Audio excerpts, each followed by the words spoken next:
Welcome to the Huge Boob Corner. I am your host, Peter McLean, and we are back again. And today my guest is a very lovely woman doing her very first podcast, which makes me feel very special. So joining me today is the super sexy and beautiful Vegas Alibi.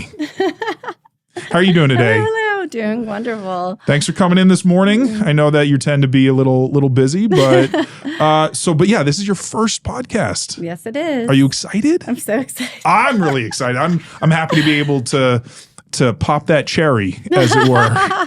So I'm curious then, like, because this was your first one, was it just like, what was it about? You just haven't been asked to be on a show before? Yeah, I haven't been asked. Okay. So, but you wanted to be on the show, which thank you so much. You're a fan, and I am a fan of the boobs for sure, and you fit the criteria. Yes. So, appreciate you coming in. So yeah, so why don't you tell me and the audience, a little bit about yourself. I'm from Washington and came to Vegas almost 20 years ago. Okay. To strip. Okay, so that was the thing. That was the thing, the reason I came to Vegas. So do you think that it was because there was just more opportunities here for that than, say, in Washington? Okay, so my starting out was I tried it out in Portland, Oregon, and it was completely nude. Mm-hmm. And I did that for like a month, and I was making $1,000 a day, and that was like strictly stage work over and over and over again. That's not bad, though. But I heard I could do it better in Vegas. Yes. So I came here for March Madness. I think my first year out here was 2003. Okay. And I auditioned at the Spearmint Rhino. Mm-hmm. And that's where my name came from, because they were like, write 15 names down. And they're like, it's taken, it's taken, it's taken, it's taken. Okay. Vegas or Alibi is not taken, you're Alibi. And I was like, I was just joking with that name. But they're like, you're now Alibi. So okay. Which is funny, because when I saw your name, it said Vegas Alibi, I just thought, because you think of like an alibi for, a crime or something. And it's like, yeah, I can be your alibi for that. Yeah. So is that where that kind of, so you wrote it down mainly as a joke? Yeah. Okay. I was running out of names to put. Sure. I think that was like the 15th name I put. And what was your first choice that you would have wanted to go by, if you remember? Skylar, because that was my stage name in Portland. Okay. And it just would have been Skylar? Yeah. Okay. Yeah.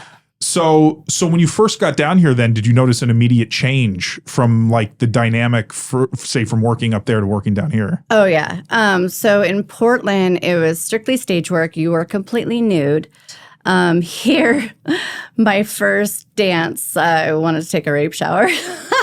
Really? Just because it was extra gropey. Oh, and okay. I learned how to maneuver that and, grab the guy's arms and hands and kind of give them a choke out if they... Okay. In a sexual way, but... okay. I'll choke you while I give you a good dance. I was going to say that might be something that some of the guys would really... Yeah. Oh, yeah. Well, but I mean, and I know that when I've gone to club, there's a lot of security guys, so there's a lot of people, there's a lot of oversight, because we've had clubs here in the past that have had to be closed down because of shady practices. So absolutely, so when you came here, which club did you mainly work at? Spearmint Rhino. Okay, so, and because I know that's still one of the biggest ones out here. I think one of the most popular. Yeah. So, did you find it as like a different kind of environment with all the different, dancers? Was it like more competitive? It was super competitive. That's why I said my name was Alibi. Yeah. There was probably like on the weekends, 500 girls working a night. And it was insane.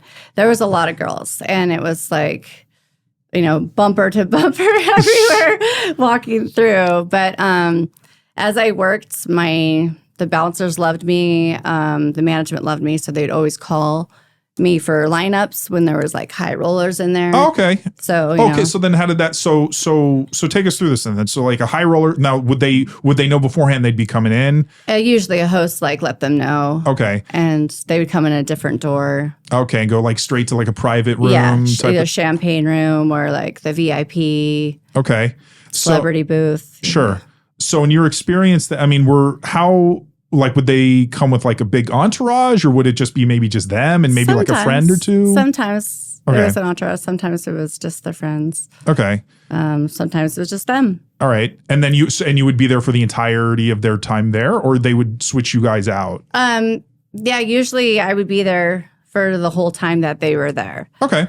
And I wasn't like a raunchy stripper, so maybe that's the reason why they would have me the whole time, thinking they would get more, but they never got more. Okay. So because you didn't give up as much, they would try to draw that out of you? It just seems like the trashy, sluttier girls, they're like in and out. Really? Oh, because they got what they... All right.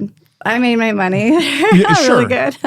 Now, I'm curious, what were they usually pretty, decent behaved, or would it just like some would be more respectful, others would be more, less respectful, I'll say? I think it matters like how drunk they were too. Okay. Yeah. You just have to put them in their place. Sure.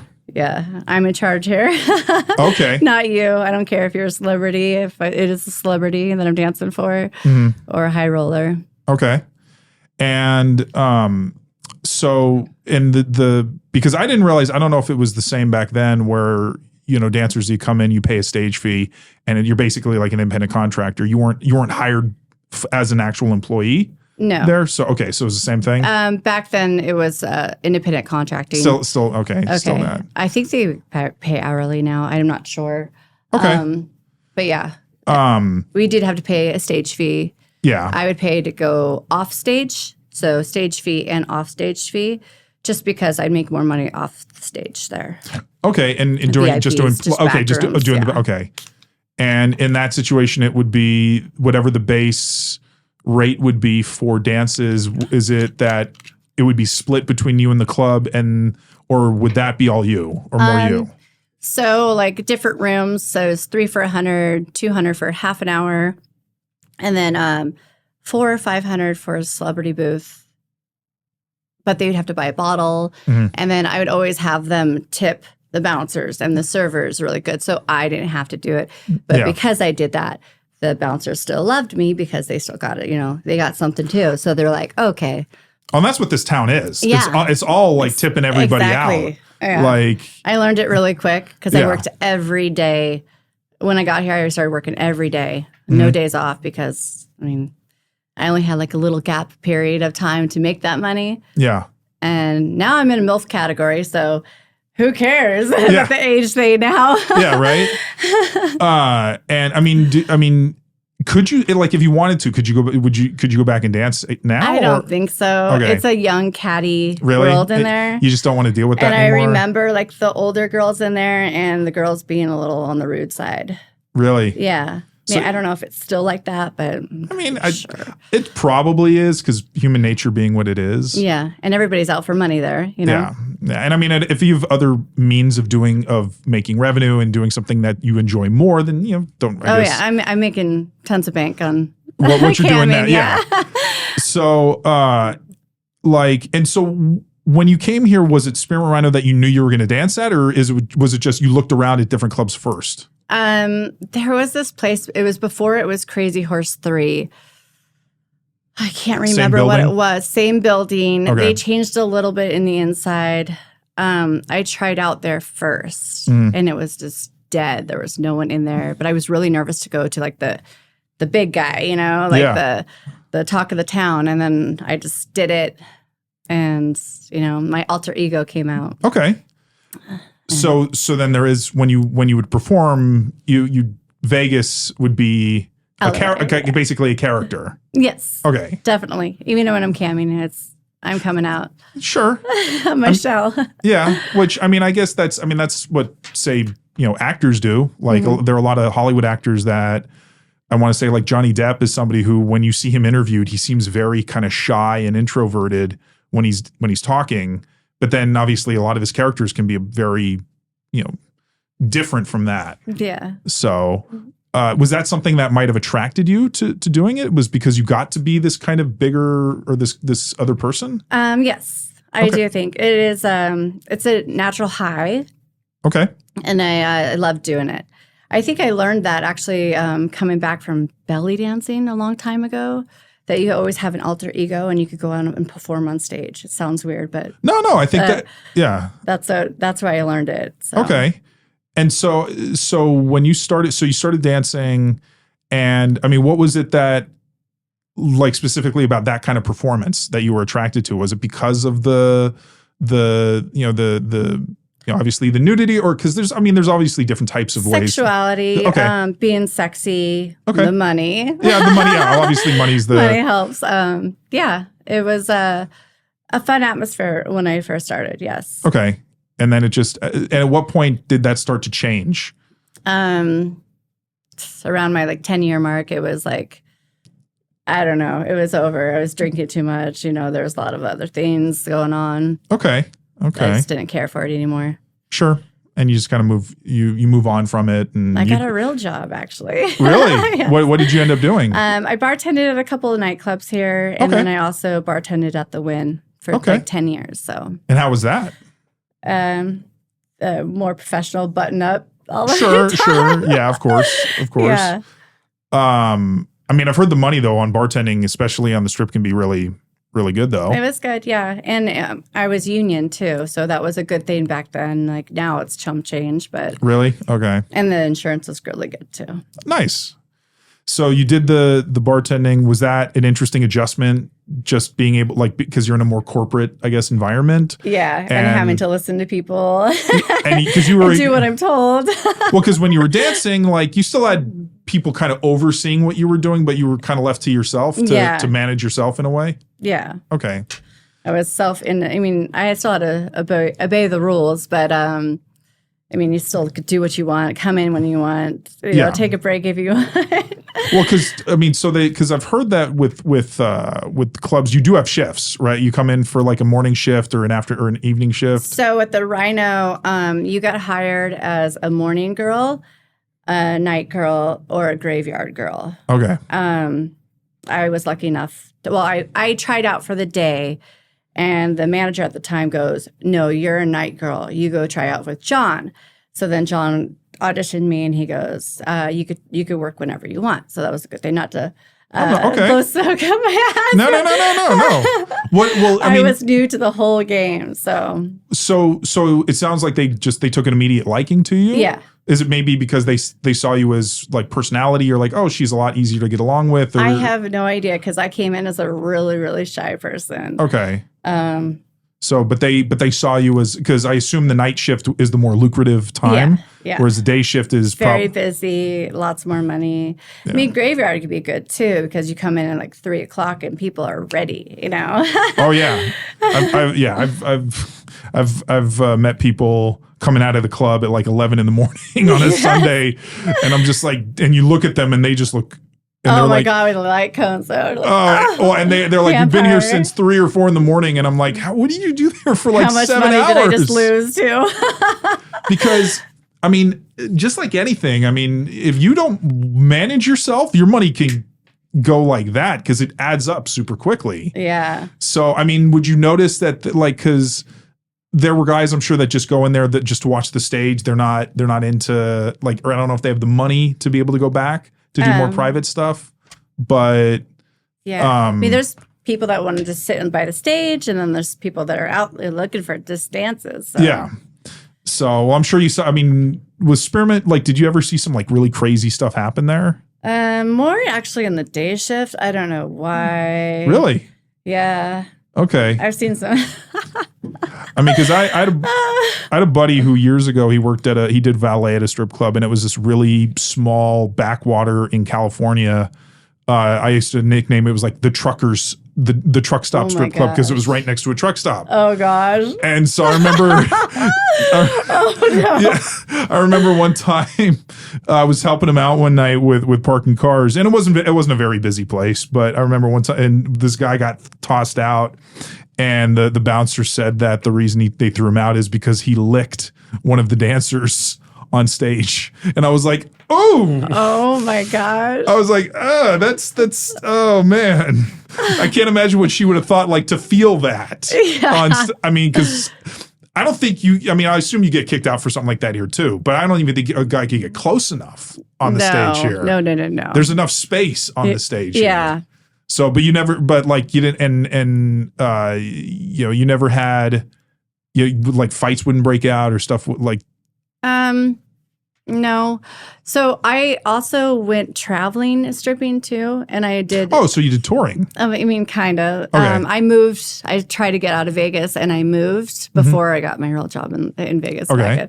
But I went and I worked in Dallas and then I worked in Miami, Denver, and Arizona. But when I worked in Miami, oh my goodness, it was gross. Really? Oh my goodness. The guys are like just trying to grab you and hold you and yeah. That's wild. Yeah. And the bouncers weren't caring. Like they weren't there for you at all. That's kind of surprising because like here you have to be really protective. Oh yeah. I mean, you don't want women to feel unsafe. And maybe this was back when they didn't care as much, but because again, I know that the guys here, the security here, are very vigilant to keep the dancers safe and protected. Yeah. So that's wild though that Miami was like that. Yeah. It was gross. I didn't want to do it. Yeah. But so because I don't like. So did you work in a small club first before when you were up in, was it Portland? I worked at Stars Cabaret, and it was actually the top club there. Okay. So and there was like.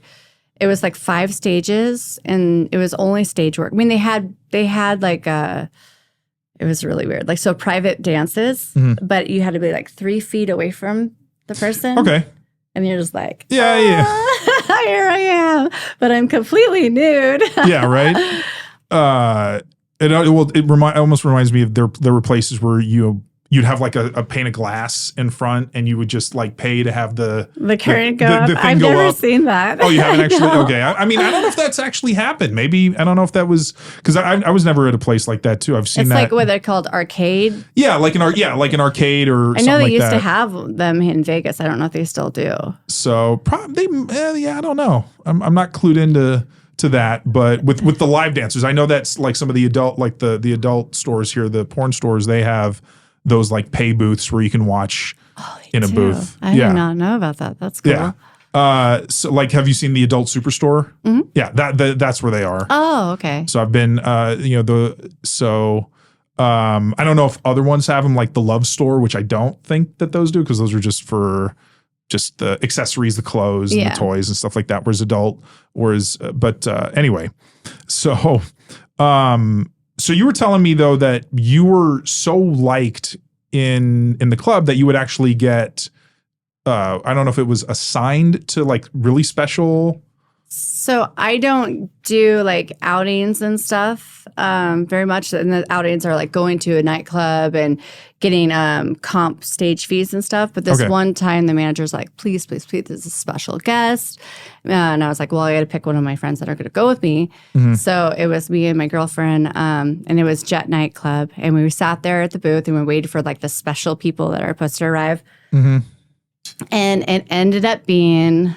Leonardo DiCaprio and Matt Damon. No way. Yes, and I was already really, really drunk, and I told Leonardo DiCaprio saying the first time my panties were wet was Romeo and Juliet. Oh my God. How do you respond to that? Or if you remember? I think we were a little too much for them because they were like, what did we just get ourselves into? And that was the first thing you said to him. Yes. You didn't even say hi, how you doing? I might have said hi, but no, that was the first, yeah. Jeez. It was pretty fun. Well, I mean, I know a lot of people like him in that movie. That was between that and then Titanic the next year, that really kind of set him up. But I know that a lot of girls, just Romeo and Juliet was the thing. Yes, it was for them, and that's but so. So you had, I was going to say, I'm curious, did like Matt like laugh at that when you said that or did he? It was pretty loud in the nightclub, so it was kind of hard to have a conversation. Okay, yeah. But yeah, it was still really crazy that those were the guests and it was just us 4. Okay. Booth, yeah. So then so you were hanging out with them then for a while? We just hung out for the night and then they took off. Okay. And so you were it was just supposed to just be like, you're just hanging out with them. You're not nothing else? Okay. Yeah. That's the nightclub. Yeah. That's cool. Mm-hmm. And that, wow, I'm still processing. I mean, was he like was he like a big celebrity crush that you had, or it was just, course, yeah. Or I guess, or I mean, were you starstruck? Or I mean, because I imagine them celebrities probably came to the club, right? Yeah, I'm not really starstruck anymore. I mean, that one probably was because of it was maybe a child. It was it was something that was so linked. Yeah. But no, I didn't get like goo goo gaga over it. You know, all crazy about it. Yeah. Yeah. So and then so you were at Spearmint because I don't think Sapphire was open back then. It was. Oh, it was? Yeah. Okay, I don't know. I wasn't really a fan of Sapphire. Really? Yeah, I just thought it was like a big warehouse. It's too like open and big. Well, and they market it as the largest, the biggest gentleman's club in the world. Yeah. Have you been to Spearmint Rhino? Yeah, I've been there a couple of times. I think the last time I went there just used the bathroom, but okay. Well, because I was working and I had to drop off because I drove for Uber. Okay. So and there would be times because when you drop off as Uber drivers, you get kickbacks for it. But Spearmint Rhino, I know. But so one time when I was waiting, I was like, I got to use the bathroom, so they let me go in to do that. But well, so the ceilings are like really low. Yeah, they are. So I feel like it's more intimate, and you're more visual of like the person in front of you or the people around you, and then look. I mean, that's what I felt like when I was up to Sapphires. I was like, it's very open. Look at. Yeah, it's very open. Yeah. But then they also have the pool in the back, like their pools area. Which I didn't go to the pool, and they didn't have that when I was working there. Okay, because I know that they do that in the summertime for like day club. Because now we're all about day clubs here. Yeah. Because when you first got here, I think the only day club was Rehab at Hard Rock. That's making me feel really old.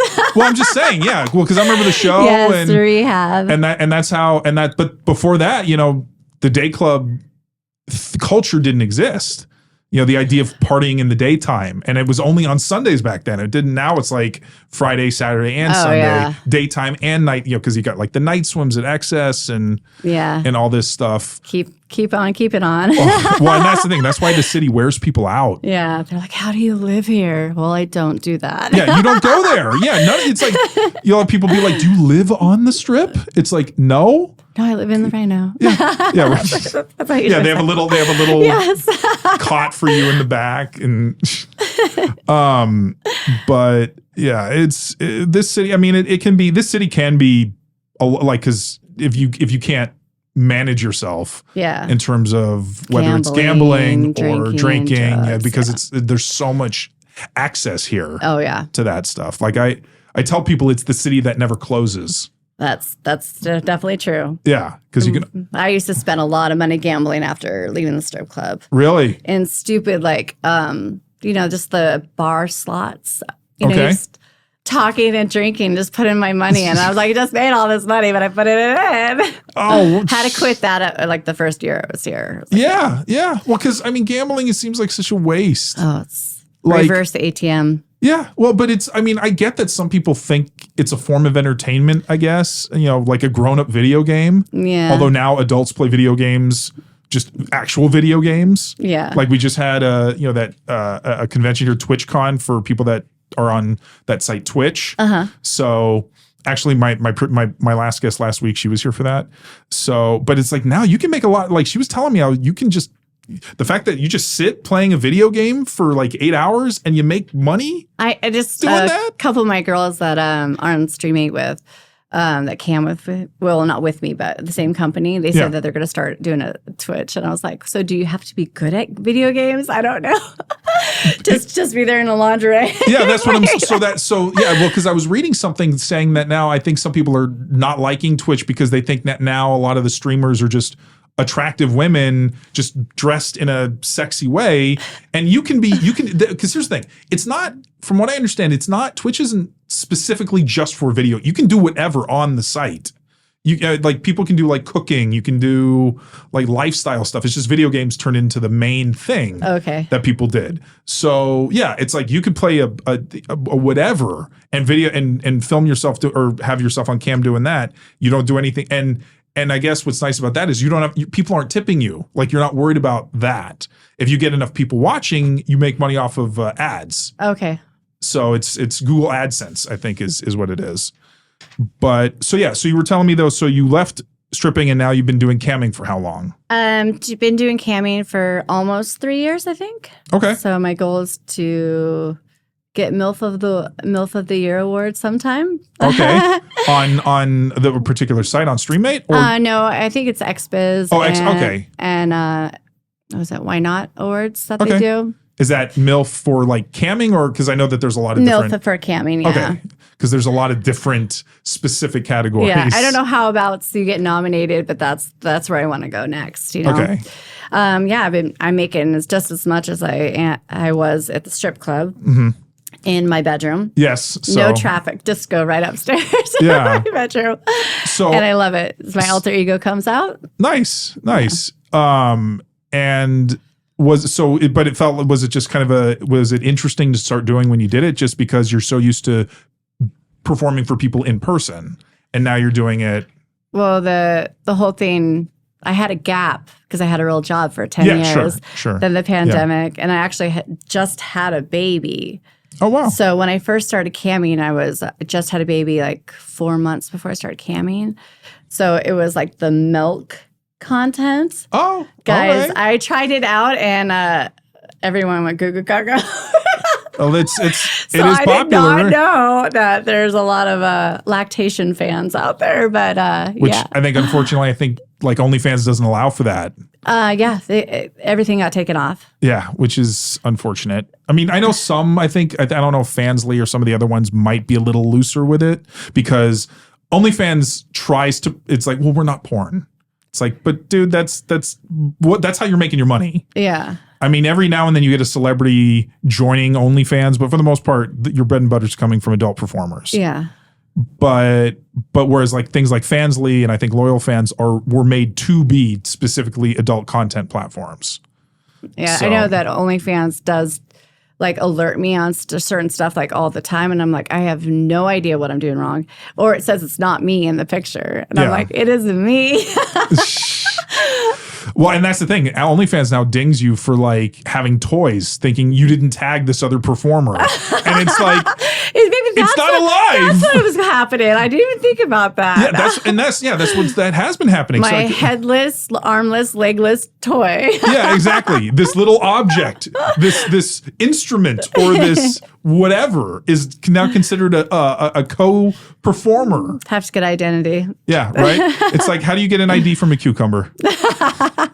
But so you've been doing the camming now, and you're going to be doing that until at least you say you want to win the award. No, or you just want to, you're just keep doing it. I'm gonna do it. Like, I've been getting first place in all the contests. Nice. It's easy for me to do. I like doing it. Yeah. I can work whenever I want. I don't think there's an age deadline, because there's like all age categories, and I don't even know if I would be that as good or as famous as I am, because the MILFy category is a big thing. Yeah, it's one of the biggest. There's so many 21, 20-year-olds out there, and there's not that many 40-year-olds on there. So yeah, well, and I think that you draw a lot of, because I think a lot of younger men, obviously there's so much, I mean, for decades now, the whole, cougar, older woman, hyper kind of, very sexual, but also, mature. Like that's been a very big thing for a long time. So, I mean, that's what I grew up having, those kinds of, fantasies about women that were older. Yeah. Yeah. Cause like I grew, like for instance, I remember the first American Pie. Oh, well, I was going to say your neighbor. You're stalking your neighbor. No. I didn't do stuff like that. But like, I remember watching, for instance, like American Pie, and you had Stifler's mom, and she was the character that was meant to, that was where MILF was coined. Yes, was in that movie. Definitely. So, I mean, I don't know if other people try to claim credit for it, but that whole just, sophisticated, mature, experienced, she can teach me things, that whole thing. So I think that's why it's such a popular, I want to say, genre for adult entertainment. But that's definitely my role play every single session. Yeah. Will you do stepmommy role? It has to be stepmommy. Obviously, yes. Because I did get fired like after 3 months of working there, I didn't know about everything has to be step, and I wasn't trying to be like incesty. No. But everybody kept asking me, "Will you be my mommy?" And that's the thing. I'm like, at first I was like, I don't want to do this, but then I got it, the MILFy thing. Yeah. But I got fired, and like after a month of all my fans emailing them and saying, "Please, I didn't know," they gave me my job back. Okay, so I was very thankful. So it has everything's step. Everything is the step. Everything is in married in. Yes, you can call me whatever you want, but I'm addressing to stepmommy. Okay, and that's I think that's a super popular sub genre from MILF. Because MILF being the overall. So I'm curious then, like, so you never thought about like going just full adult like hardcore video type stuff? You never? I make really good money. I don't think I need to. Okay. Well, I'm just saying. Like, I mean, I do OnlyFans, and I have boy girl content, but for someone to direct, I'm not very good at listening. Really? I'm a towards the bull. All right. Well, hey, but you know that. Yeah. So you like to do your own thing and do your own work. So it's better if you know that, and instead of going in thinking that you're going to be able to do it and it ends up being very difficult. Yeah. So, I mean, have you been approached by companies to try to shoot for them? Absolutely. Okay. Yeah. I figured. It's always in my message. Really? Even now? Oh yeah. Okay. And the porn stars wanting to perform with me, and so it's like, okay. I was like, thanks for following me, but but that's I'm not into it right now, maybe, but maybe you never in the future, know. I don't know. Just depends on how you feel about it. Yeah. It seems like now what you're doing is what you love, and it's how you want to do it. Yeah. So, but that's and that's something that, and you still love, and in the fact that you still love it is great. Yeah, yeah. Because some people, they can get into something and they lose their passion for it, or they lose their love for it. And I mean, it seems like, because if it was only about, because it sounds like it wasn't only about the money. Like the money was a great perk, but there were other things that you enjoyed about it. Yeah. Working whenever I want to do work, the freedom, going out and getting my goals, like the money wise, beating my goal every single time. Yeah. Is a big high for me, and being sexy. So yeah, and also a way to perform and know that people are enjoying what you're doing, and they love my content. So. Yeah, and that's a great. I'm sure that's a great feeling. Yes. So now I wanted to move to, because it's funny. I when I see you post, it's like it's all this sexy stuff, but then on certain days it's all about, seems like football. And you're seems like, so are you a big football fan? I am. Okay. Yes, I am a big Raiders fan. Sorry to say right now. Well, I mean, the team would. It's. I'm still really sad that Gruden's not our coach. Really? I like Chucky. When all that went down, I mean, do you think that he was railroaded, like that he was kind of targeted to be removed, or do you think I definitely do. Okay, I definitely do. I think everybody is doing some shady stuff, but he's the one that definitely got caught, and I think it was out for him. Well, I was going to say, because didn't he say some critical things about Goodell? Or who hasn't? I know he's not a very popular guy, but then again, I don't know if there's ever been a commissioner of a sport that was liked. Because it seems like whether, I don't know if the guy before Goodell was. The basketball commissioner is really liked, but. Silver? Yeah. But, I think, I think it's Adam Silver, and then it was David Stern before him. But so you were a Raider fan before they moved here? Or did you become one when they came? I became a huge Raider fan. I'm from Seattle, so I was a Seahawks fan. All right. Yeah. So when they came here, I claimed it. I like the Raiders a lot. Right. I was so glad that we got the Raiders and not like the Chargers. Sorry to all the Charger fans out there. The Chargers. I used to live in San Diego too. Really? And still no one went to the games then. I feel bad for that team, just because it seems like they're the team that it's like nobody really wants them because they're in LA, and I don't know what it is. I just don't like them. Yeah. I mean, I guess because they're a division rival. Yeah. But so do you get really into the games when you watch them? Like you're... Yes, I do. Okay. And then betting helps too. Oh, so okay, so you bet on them. Yes. Are you in like a fantasy league? I did the last man standing in the Circa, and then I did the Red Rock too. And I just failed last week, so. Okay. Oh well. Yeah. But would you watch without like? If it just makes it more interesting. I'm sure. But yeah, I see that losing money. On top of that, like I'm not good that's one of the reasons I don't watch sports is because I just get too into it. Yeah. If I want my team to win, and I am not a good loser, so I get really angry about it, and I'm like, I can't watch this.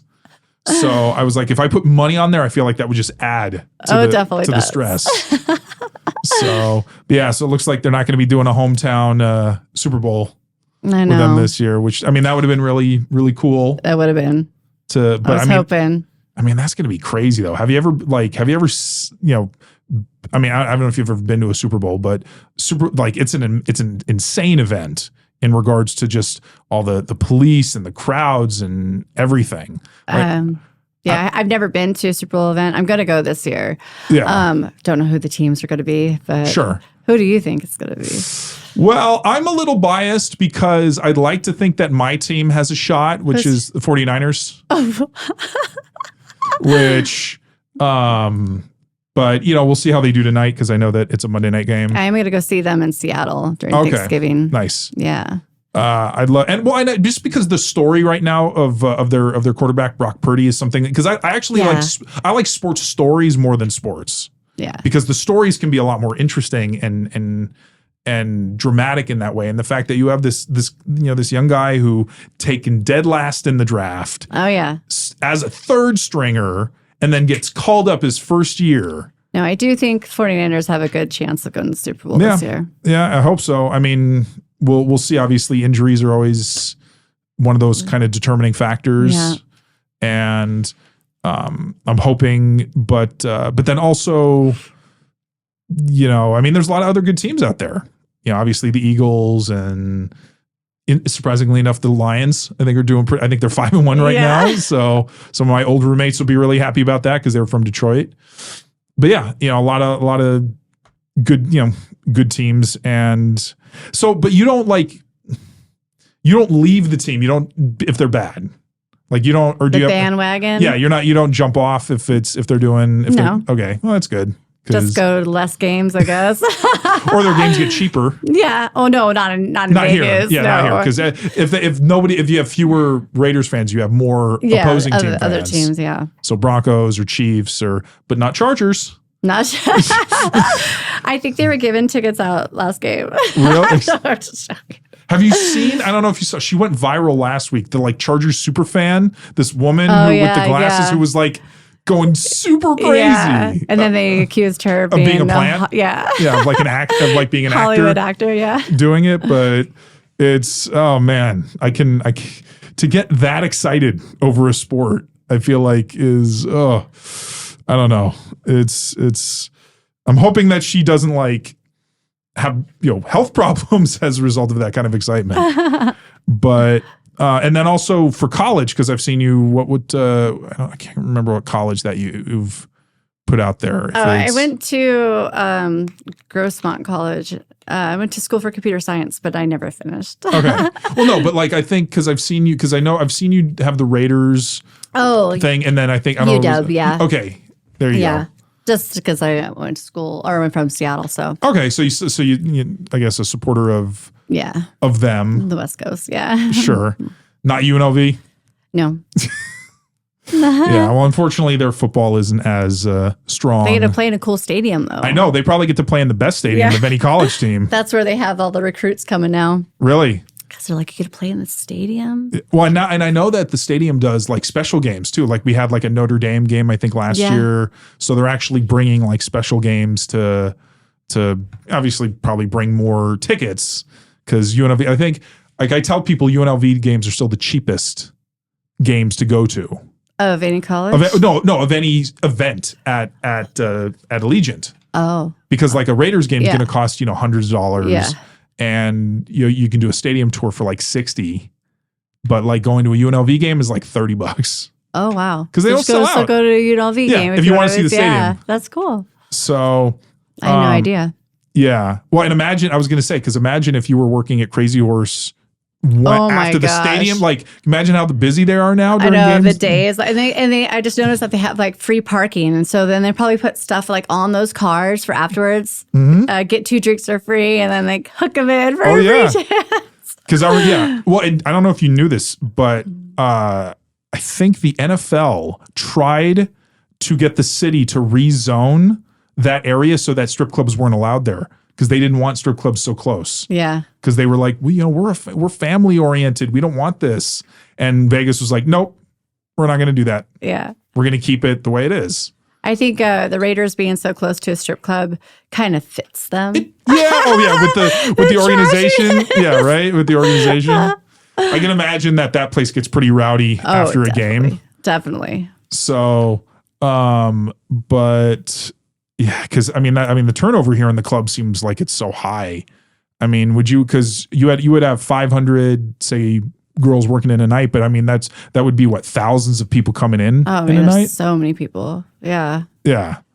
I mean, it's been a while since I've worked there, but I'm pretty sure I have no idea what the strip club life is like now. If it's as busy as it was. And because I worked there from 2003 to 2013. Okay. I would say. I don't know, 2002. 2012. Yeah. Yeah, but it was insane. It was just super, super busy. Yeah. All the time. Yeah. And now the city's changed so much in regards to like the type of events, now that we have sports and, now we've got like F1, which is kind of a giant headache. Are you excited for that? I'm excited for the event itself because I do like F1. I wish I could go, but tickets are a little up there for me. It's the most expensive, yeah. But obviously all of the traffic issue, all of the fact that they like cut all the trees down in front of Bellagio and now you can't see the fountains right now, and it's just, I don't know. It'll be interesting to see if it's worth all of what's happening because the disruption is so large. And I mean, again, I'd love to be able to go, but like looking at all of that, I mean, would you want to go to something like that? Or, I mean, if you're not really into it, but it's still an interesting event. If the Super Bowl wasn't here this year, maybe. Okay. But I'm putting all my money. You're saving in for the Super Bowl. Yeah. Yeah. Well, and that makes sense. Because I missed my chance to go to the Patriot Seahawks one in Arizona. I went to that one. Did you? I didn't go to the game. I drove. For the fun festivities. And that's when I saw it. And it's funny because everybody, the group that I went with, they were all Seahawks fans. So the drive there was really fun. Oh, yeah, yeah. And the drive back was not. Because it was all them for like 4 hours talking about, why did Russell Wilson pass it? Yeah. Why did he just give it to Lynch? Run it in. Why? Like there was 4 hours of that. Yeah. Oh my goodness, nonstop. Like that, to me, that's what being a sports fan seems like. It's so like that it will be with them for the rest of their lives.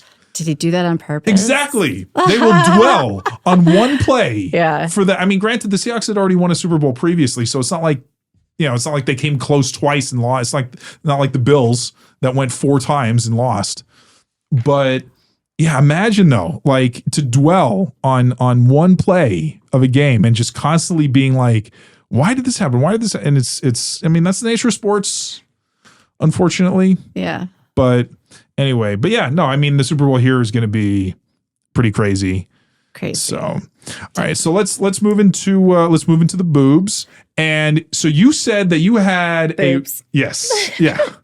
And so you have a really interesting story of how you got your first boob job. Yes. So I didn't go to college that day. I skipped school, and this radio station in Washington, it was called T-Man, was having auditions for T-Man Boob Camp up in Seattle. I should take a note of that. I don't know if they're doing it still. This wasn't 2003-ish. I could start a boob camp somehow. I was bigger like I wasn't like flat chested or anything. I had probably like a big C. Okay. But I was really wanting those big Pamela boobs. Yeah. When I was younger. Obviously still but so I auditioned to be on the show. And they said that I have to eat 6 candy bars in a minute to be in the boot camp.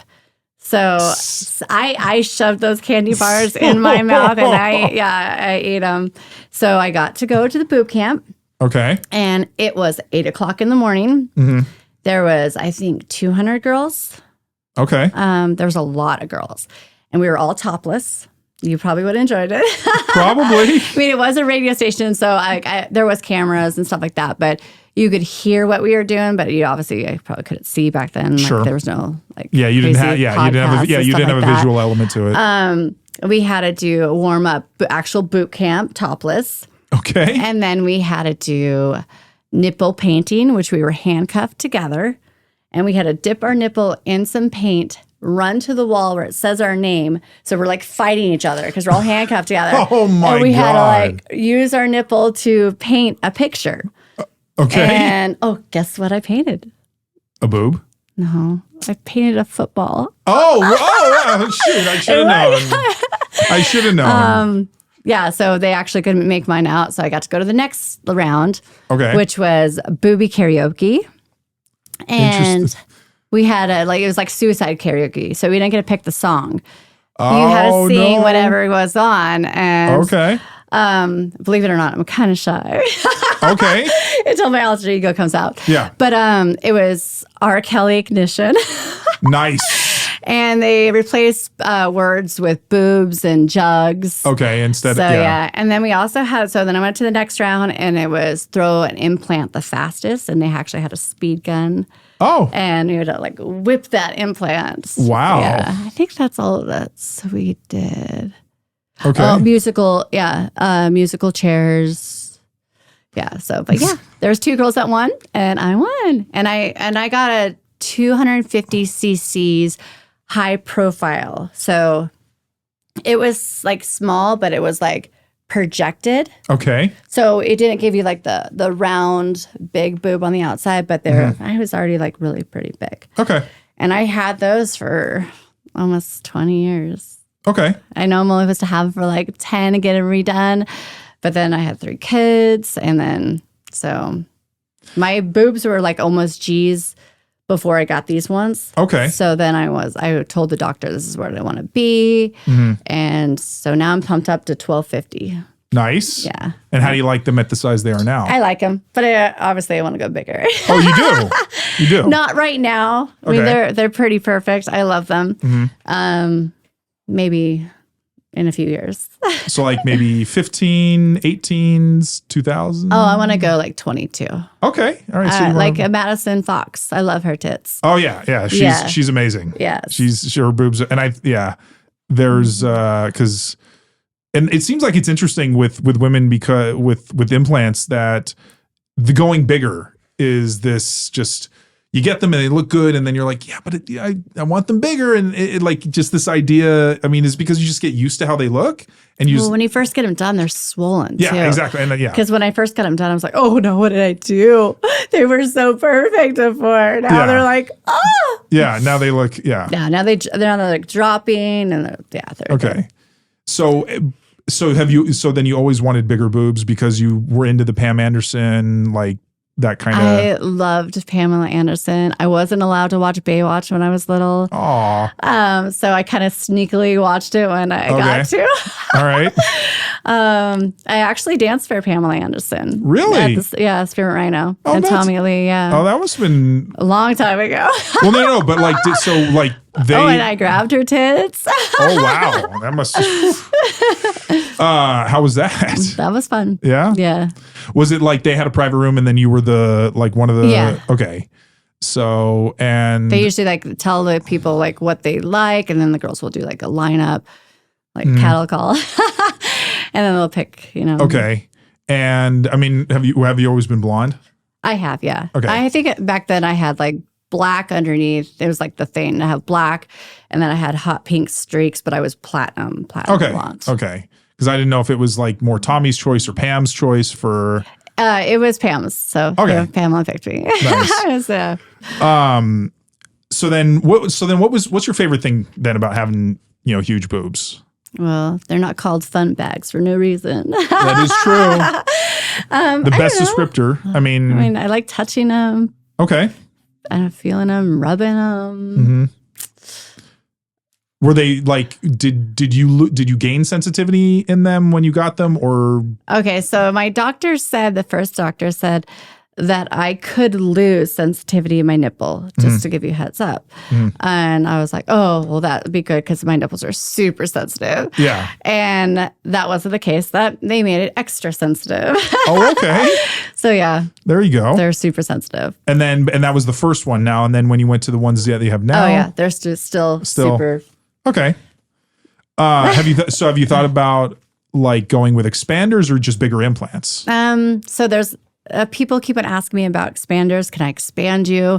I don't really know much about that. I'd probably have to look into it. But yeah. Well, the nice thing. I think it's an injection, right? Like they have ports, I think is how it was described. And then they basically inject through the ports, and it's usually a gradual increase from where you start, which is my last guest. She was saying how her initial ones were 1,000, and then they just they've grown and grown and grown. She's up to 4,000 now. What? Yeah. So how come I wasn't told about that? But there you go. But I mean, there's so much in the community, though. Yeah. If you reach out, I'm sure there's I'm sure there's definitely some of my viewers that are very well endowed will be more than happy if you were to reach out and try to give you some. I don't have all that information offhand. Yeah.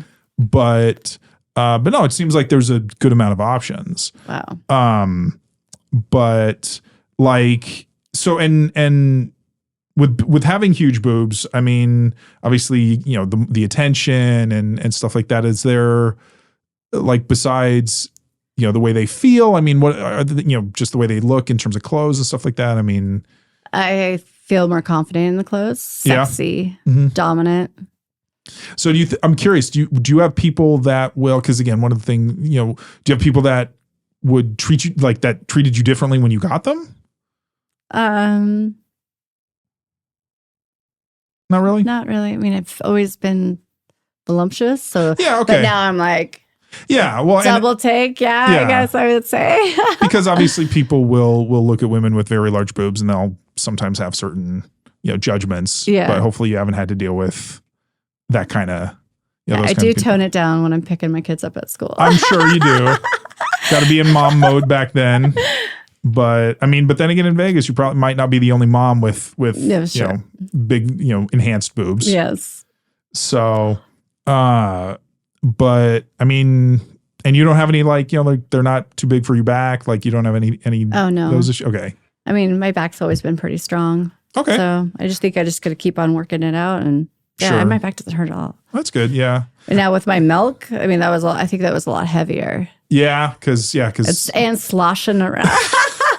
Oh my and God. I don't know if you've seen my pre-post like when I first started, but I had one huge boob. And then one boob that didn't have so much milk. So I had one huge boob. One major producer. Oh my God, it was like big, and it was like just spraying everywhere. That one big boob. Wow. I can imagine that. Yeah, because again, that would have been. I'm sure a lot of people would have loved to pay for for content like that. Because as you said, it's really popular. Yeah. But and so did that go away when you got the new implants, or it just naturally went away after you stopped when nursing? the milk dried out, it went away. Yeah. Because I know some women want to keep it going for content, so they pump and I actually saved my implant from them taking it out. Okay. Because I was curious, because I heard I could have problems with it, and I wanted to see it, and they were shiny as can be, and I was like, what is going on? Are they look still healthy? And they look just as good. Yeah. So now I'm going to sell them on eBay. Oh, all right. Nice souvenir. Yeah. Sure. Yeah, I'm sure you could definitely, because there's only two of them, or there's only one or two. I have two of them. I was just didn't know if you were going to sell both or want to keep one as a keepsake. I think I'll sell them as a pair. Okay. All right. That's good. And so I'm trying to think of let's see what else. Yeah, so you want to go bigger, and I mean, are there like you mentioned Madison? Are there any other models that you really like that you would want to have, or is she kind of like the main one? I think she's kind of the main one. Yeah, just in terms of the look and the size, and yeah, that's what I'm really going for is like that size. Mm-hmm. So do you like looking at women with huge boobs too, or is it just you're more into? I think I do. You do like? I think I do. I mean, I don't know if you like women like that, or if you have that kind of attraction. Maybe I judge them on their nipples too. Well, because that nipples can be very different. Oh my goodness, they could be confused. They could be silly. Well, and then areola, areola size obviously varies too. Because I know some they'll be very big, and the areolas will be, and then others are just super tiny. When before I got my first boob job, my nipples were like a cone shaped, and so that kind of like. I mean, I had big C's, but they were like cone shaped. So that kind of gave me like an insecurity. And that's basically why I wanted the implant, You wanted them to look a little fuller? A little fuller, projected. Yeah. Okay. And now they're not so coney. I mean, I think I know what you mean. I think because like when you watch older movies, I think from like the 70s and you see topless women, they're very pointy. Cones. Yeah, they're very, But now I would say that would be an in thing because you don't see that as much anymore. Yeah. That and like tan lines, because tan lines are super popular. Yeah. Too. Because I remember seeing models from like the 80s and the 90s and the tan lines were very pronounced, and now it's, not as common. I think we covered everything that we wanted to. I don't know if there's any last things that you want to talk about in terms of like anything you got coming up or stuff that you want to shout out. No, just all right. Well, hey, follow me and catch me on StreamMate. Yep, and I'll put the links to like your social media on the video. So, all right, well, Vegas, or should I call it Alibi Vegas? Like how? Alibi. Alibi's okay. Yes, because I wasn't sure with the name. It's the catch is the location is Vegas, but I am Alibi. Alibi. Okay. Yeah. Well, Alibi, thank you so much for being here. I hope that you had a great time. I did. Okay. Popping my cherry. Yes, it was a wonderful time. And I hope to have you back someday. And to all of you out there in Huge Boob Land, we will see you next time.